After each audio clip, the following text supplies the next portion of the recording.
మిత్రులారా, మరి చూస్తున్నాం, మనం రైలు ప్రయాణంలో ఉన్నాము. ప్రస్తుతం మన దగ్గర నల్గొండ నుంచి ఒక వ్యక్తి ఉన్నాడు. అతను మాట్లాడతాం. ఏం పేరు సార్? నా పేరు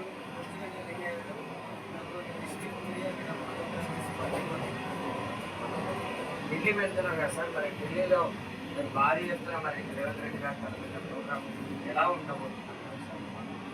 మేము ఇప్పటికే రాహుల్ గాంధీ గారి రామారెడ్డి డిక్లరేషన్ ప్రకారం కంపల్సరీగా బీసీలు 40% రిజర్వేషన్ కల్పించాలని పార్టీ పరంగా మా అధినాయకులు సూచించిన విధంగా మరి ఇక్కడ రాష్ట్ర ముఖ్యమంత్రి వారు పిసిసి అధ్యక్షులు మహేష్ కుమార్ గౌడ్ గారు కూడా వారు కూడా అసెంబ్లీలో 45% రిజర్వేషన్ మనం అమలు చేసే విధంగా చేసి మరి అదేవిధంగా ఢిల్లీలో జరగబోయే జంతర్ మంతర్ దగ్గర మీటింగ్లో మరి బీజేపీ వైద్యులు తెలియజేయాలని, అదేవిధంగా బీజేపీ దొంగ వైద్యులు ప్రవర్తిస్తూ ఉన్న వాళ్ళు ఖచ్చితంగా రిజర్వేషన్ అనేది బీసీలకు గత 50-60 సంవత్సరాల నుంచి కూడా ఈ రిజర్వేషన్ అట్టనే ఇదైపోతున్నాయి. కంపల్సరీ బీజేపీ మెడల్ వచ్చేలా కూడా ముఖ్యమంత్రి గారు మా పిసిసి ప్రెసిడెంట్ గారు వారిపై ఒత్తిడి తీసుకొచ్చి అదేవిధంగా మరుసటి రోజు రాష్ట్రపతి గారికి కూడా మెమోరాండం ఇవ్వాలని తెలియదు.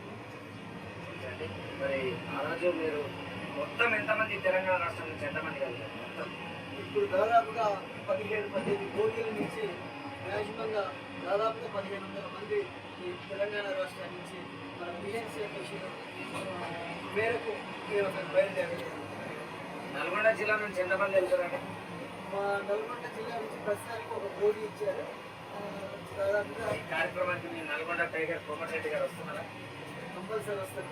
వస్తారని కూడా ఆశిస్తున్నాం. కంపల్సరీ చూస్తారు కదా, నల్గొండ నుంచి కూడా చాలా మంది కూడా బాగా మాట్లాడుతూ మరి వాళ్ళ వివరాలు తెలుసుకోవడం జరిగింది.